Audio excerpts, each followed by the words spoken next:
Swayam Prabha. Digital India. Educated India.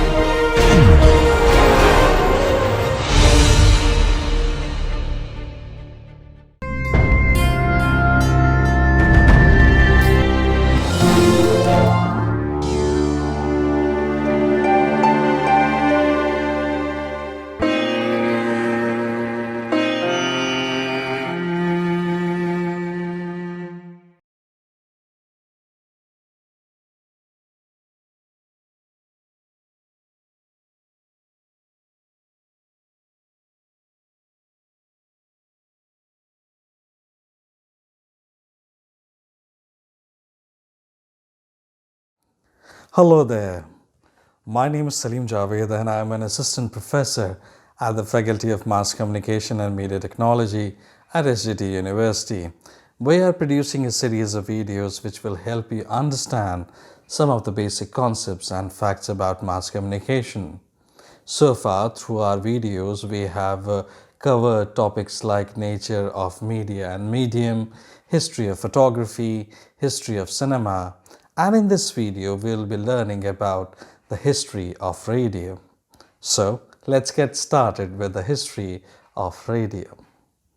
Now, when we talk about the history of radio, there are two names without whom we cannot start the history of radio. The first in the list is Guglielmo Marconi and the other is Reginald Ubre Frisenden. Now these two men and many others also whom I will be talking about during this lecture have contributed a great deal in the development of radio as we know it today. Now, who is Guglielmo Marconi? Well, all of us know about him. We have been reading about him since childhood. Guglielmo Marconi was basically an Italian inventor who proved the feasibility of radio and developed the first effective system of radio transmission for long distance. He sent and received the first radio signal in Italy. Now let's talk about who is Reginald Frisenden. Well, some call him the father of radio. He's basically transmitted the sound of human voice without wire for a short distance on 23rd December 1900. Now, other than Guglielmo Marconi and Reginald Ubre Frisenden, there are some other important personalities also. People like Carl Ferdinand Braun and J.C. Bose have contributed a great deal for the development of radio technology. In fact, J.C. Bose is also called the father of radio science. In the year 1906, we have the first radio broadcast, and by the year 1907, the first permanent transatlantic wireless service was also established. In the year 1909, which means 1909, Guglielmo Marconi and Carl Ferdinand Braun got the Nobel Prize for developing the wireless daily telegraph.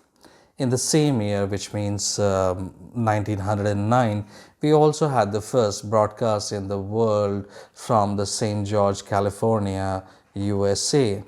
By the year 1919, we have the first clear transmission of human voice, and the regular broadcasting started by the year 1920.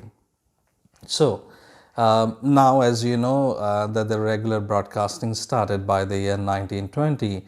Now, let's talk about radio broadcast technology. When we say radio broadcast technology, what does it mean? What are we talking about? Basically, we are talking about a broadcast wireless telephony. Now, what is it?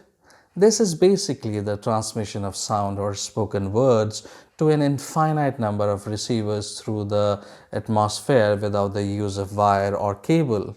As I'm speaking to you, my voice is converted into electrical signals through a mic, which these electrical signals are transmitted or transformed into radio waves transmitted by transmitting radio station through the transmitters and received by the receiving radio station through its antenna, which reaches the receiver's ear through the headphone. Before sending, the microphone converts the audio signal into electrical impulses which are transmitted through space. The receiver again converts the electrical impulses into audio waves which can be heard by human ear. Now, as far as India is concerned, we will talk about 1920 onwards, the time we were under British rule. The first radio broadcast in India took place in 1921 when Times of India, in collaboration with Post and Telegraph Department, broadcast from its Bombay office. It broadcasted a special musical program at the request of Governor Sir George Lloyd, who tuned it in Pune. Technically broadcasting commenced in India in July 1923 by Radio Club of Bombay. It was an amateur club and the actual broadcasting started in November 1923 as an experimental broadcasting. By an agreement on July 1927, the Private Indian Broadcasting Company Limited (IBC) was authorized to operate two radio stations, Bombay station on 23rd July 1927 and Calcutta station on 26th August 1927. By the time, radio was getting popular and soon became a topic of discussion for everyone. The British government were willing to regularize it and even wanted to increase its income by issuing license to broadcasters, but was afraid of its consequences. The government was not sure of the impact of radio broadcasting will have on Indian people. Now, Marconi aided company, the name was the Indian Radio Telegraph, in partnership with a Bombay-based businessman. His name was Rasha Dhanraj Giri, formed a small company and got it registered under Societies Registration Act.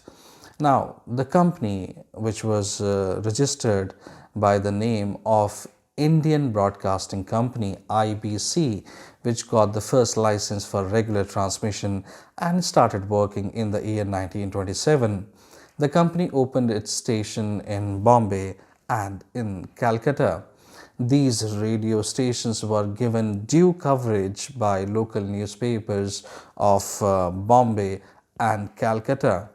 At that point of time, radio sets were very expensive, and because of which not only the people with moderate income but even the elite did not show great interest in buying these radio sets. Though some sets were sold, but the number was not so great. Though there were some financial aids by then government, but other than the revenue generated by the sale of radio sets, there was no scope for revenue generation at all. The license fee of buying radio sets was the main asset or income for the radio stations. Unfortunately, on 1st March 1930, the Indian Broadcasting Company (IBC) failed due to financial crisis and was declared bankrupt. After the bankruptcy, Indian Broadcasting Company (IBC) went into liquidation and the then government took over the Indian Broadcasting Company. In 1930, under the name of Indian State Broadcasting Services (ISBS), so IBC was changed to ISBS. So from Indian Broadcasting Company Limited, it was changed to Indian State Broadcasting Services.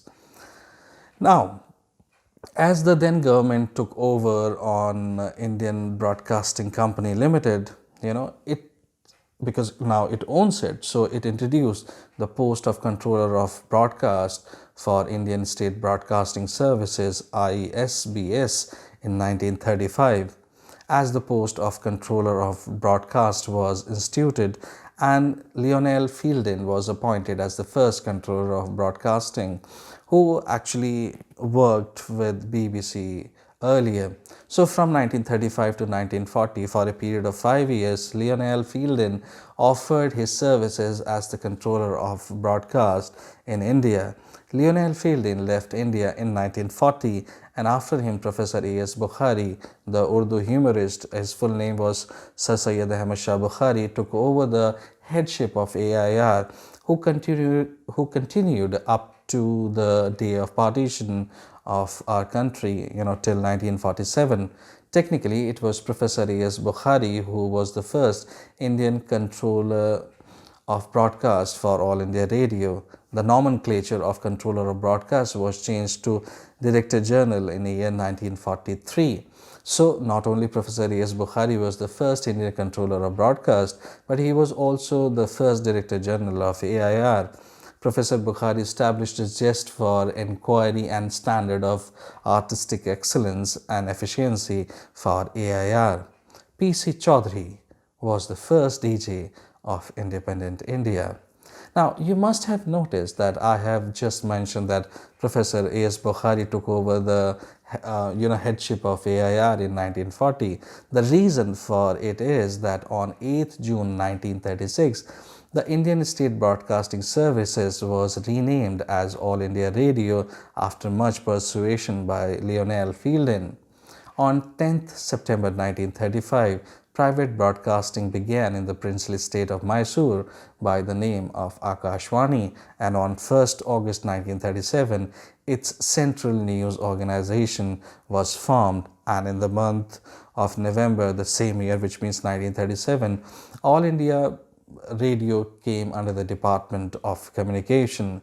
The external services of AIR started on 1st October 1939 in Pashto language. The development and growth of AIR from 1936 was steady but slow. At the time of independence, there were only 9 AIR stations, of which Delhi, Calcutta, Bombay, Madras, Lucknow and Tiruchi came to India, whereas Lahore, Peshawar and Dhaka stations went to Pakistan. So we actually gave away 3 radio stations at the price of the partition. The AIR came to be known as Akashvani after the 10 years of independence, which means in the year 1957.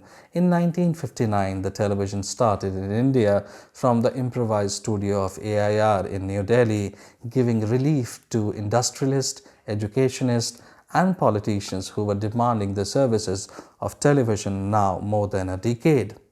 So after the independence, a new scheme for development of broadcasting known as Pilot Project was drawn up. The intention was to set up studios with low power medium wave transmitters in each distinct linguistic and cultural region of the country. So for the start, the objective was to establish at least one radio in each state. It was a very good initiative taken by the then government of India. The idea behind putting all these things, the idea was to incorporate all regions and its diverse culture, and people should come in mainstream and no one should get a sense of left behind kind of a thing. No matter what language you speak, no matter in whichever part of the country you live, to pass on this sense of national identity, because we just got the independence from British Raj.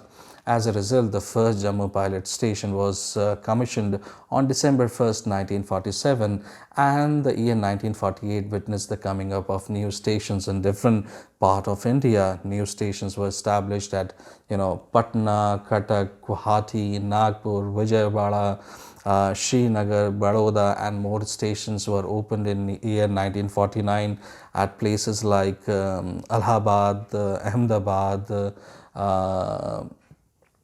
Jalandhar. So these radio stations were also opened. After the new constitution was adopted, the 5-year plan were drafted. Plan development of radio started, and development of radio broadcasting became a part of 5-year plan. National program on music was started on 20th July 1952. Separate Ministry of Information and Broadcast was created in 1953, and Mr. V.B. Keshkar became the Minister of Information and Broadcasting. Sardar Vallabhbhai Patel was India's first Minister for Information and Broadcasting. Newsreels in Hindi and English were started on December 1955. Vivid Bharati, the popular entertainment program service, was launched at Bombay and Madras on October 3rd, 1957. In the same year, AIR was renamed as Akashvani. The starting of Vivid Bharati as an entertainment channel was a reaction to Radio Ceylon. Ceylon is the old name of Sri Lanka. If you remember, I told you that Mr. V.B. Keshkar, he was the one who totally banned the film songs on AIR. It was the time when Hindi film industry was entering in its golden period, and there was an entire army of some of the best and most talented music directors, singer, lyricists. All of them were best. Radio Ceylon, with its superb shortwave transmitter, started playing nothing but Hindi songs and started taking over to reserve listeners of AIR in great way. People like Daniel Molina and his handpicked talent Hamid Siani, satiated the demand for catchy commercials and radio jingles for almost all the brands of that time which were sold in Indian market at that point of time. The real catch was the sponsored program on Radio Ceylon. With the rising popularity of Radio Ceylon and the estimation of increase of loss, the situation and equation for AIR was not quite congenial. With the exit of Mr. V.B. Keshkar as the Minister of Information and Broadcast, the AIR witnessed the return of film music, and they did it with the starting of new service, the Vivid Bharati. But even the launch of Vivid Bharati did not pacify the situation as it was thought. There were many challenges and targets which were still to be achieved. The Radio Ceylon was still holding its ground quite comfortably. One of the major problems, even after the launch of Vivid Bharati, was its broadcast through short-range medium wave transmission, which was not able to cover a large area of our country. Compare it with the situation where the short wave of Radio Ceylon was able to cover whole of India. Another important issue, advertising rates was another major problem with Vivid Bharati, and on the other hand, Radio Ceylon was perhaps offering the same service almost at the lowest price in the world. The difference was almost 10 times. So less reach and higher commercial rates, a perfect recipe to kill even the best system in the world. Forget about the less reach and higher commercial charges. The commercials were not allowed until November 1967, when it was done. Vivid Bharati became AIR's first commercial service. Another major hindrance was the entry of a sponsored program, which was the major reason for the growth and popularity of Radio Ceylon. After incurring huge loss for next 3 more years of becoming, after becoming the AIR first commercial service, on 3rd May 1970, it witnessed the airing of a sponsored show which added not only a great number of listeners to AIR but filled its pocket too. It took 13 years for Vivid Bharati to cross Radio Ceylon from 1957 to almost 1970. It was known as commercial broadcasting service. Some of its old popular programs of Vivid Bharati are Sangeet Sarita, Bhule Bisre Geet, Hawa Mahal, Chaya Geet. From time to time, new programs were also introduced like Sargam ke Sitare, Celluloid ke Sitare, Sehatnama, Hello Farmaish, and many more. Later, our shortwave transmitters were replaced by 1000 kilowatt transmitters, which were imported from countries like Moscow and Peking. The first 1000 kilowatt medium wave transmitter was commissioned at Rajkot on 8th January 1971.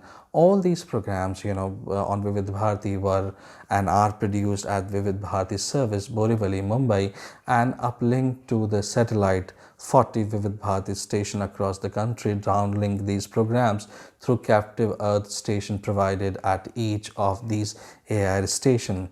Vivid Bharati station covers almost all of the Indian population. Now, Lots of parallel things were going on simultaneously, for which let's go back for a few years.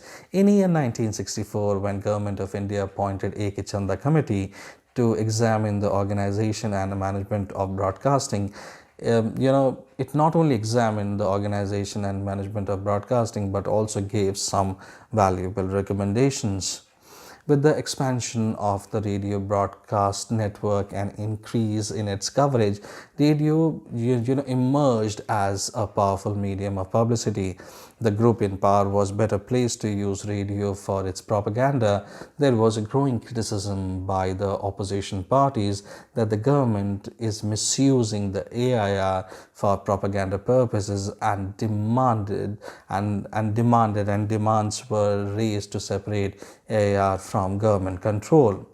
Responding to the growing criticism against misuse of AIR, the Government of India appointed the A.K. Chanda Committee in 1964 to examine the organization and management of broadcasting, especially to give a breath of fresh air. This was in fact the first inquiry committee constituted for broadcasting in India. After thorough examination, the state of broadcasting, relating to the terms of reference, the Chanda Committee submitted its report in 1966 with the following three major recommendations, along with many others, obviously. So the first recommendation was that the AIR to be converted into a corporation to be run by a board of governors on BBC model. Number two, TV should be separated from AIR and given a 20 years development program. Third recommendation, that Vivid Bharati channel should be commercialized and revenue generated should be invested in further development of an AIR network only. Now, accepting the third recommendation of the report, commercial advertisement on AIR were introduced on November 1st, 1967 on Bombay, Pune, Nagpur chain of Vivid Bharati, and later on extended to Calcutta station in 1968. To regulate commercial broadcaster, a 9-point broadcasting code was introduced in 1967. Separate Yuvavani Youth Channel was launched at Delhi on July 21st, 1969 to provide scope for self-expression of the youth and their involvement in AIR programs. As I told you, the sponsored program in AIR started in 1970.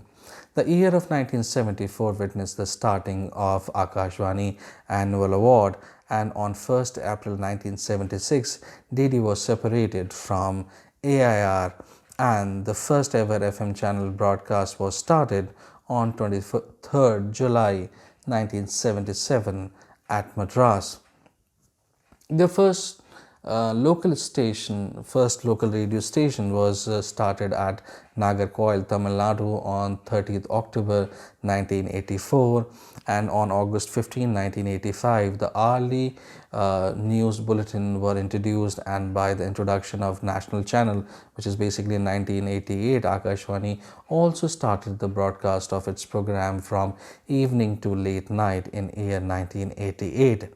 Akashvani introduced Lasa Call Award in year 1990 for the best production on the theme of national integration, and also introduced an award for the best news correspondent of the year too. 1990 was not only a year of sea change for television but for radio as well. There was a tectonic shift as far as the technology related to radio is concerned. AIR was introduced to DAB or digital audio broadcasting in the mid of 1990s. DAB technology came out of a European project called Eureka 147, and broadcasting using this technology was launched by BBC in 1995 in London region. It transmits sounds as computer codes rather than the analog waves. Like CD technology, it provides interference-free sound. As a technology, it allowed the broadcaster to bundle together several radio stations, a way to offer many radio stations on fewer radio frequencies, known as multiplexing, proved to be a commercially viable option. Though primarily it is an audio technology, it can also carry multimedia services such as text, data files, graphics, pictures, and moving videos. Thus, DAB listeners can listen to music accompanied by information and pictures on their computer screen.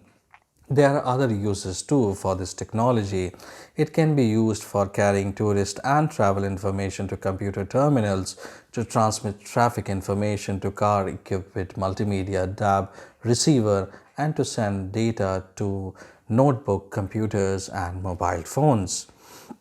By the year 1994 came, the Sky Radio became operational, and in the month of January 1998, radio on demand on second FM channel, and also on 25th February 1998, AI had started offering news on telephone and live update on internet also. The Prasar Bharati bill being passed by Lok Sabha on 31st July 1998, it was passed through an ordinance. By the year 1999, the first policy bids were invited, and by the year 2000, the phase 1 of FM licensing took place. Ministry invited for frequencies, but it did not work. Only free radio stations like Radio City, which is actually the first private FM radio station which started on July 3rd, 2001. Other stations like Radio Mirchi and Red FM managed to sustain. In the same year, community radio were commissioned at places like Nongstian and William Nagar in Meghalaya, Sai Ha in Mizoram, and Tuan Sang and Mon in Nagaland. 12th November 2001, the date was declared as the Public Service Broadcasting Day to commemorate Gandhiji's visit to AIR. It actually took place on November 12, 1947, where he addressed the refugee camping in Kurukshetra in Haryana, whom he could not personally visit. On 27th Feb 2002, AIR launched its first ever digital satellite home service to cater to Indians living in subcontinent and Southeast Asia. And in July of the same year, which means the July of 2002, the 75 years of broadcasting were also completed. In year 2003, Government of India released the first set of SIA guidelines, the Community Radio Guidelines. Now, the obvious question is, what is community radio? Well, community radio is a radio service offering a third model of radio broadcasting in addition to the commercial and public broadcasting. Community stations are operated, owned, and influenced by communities they are serving.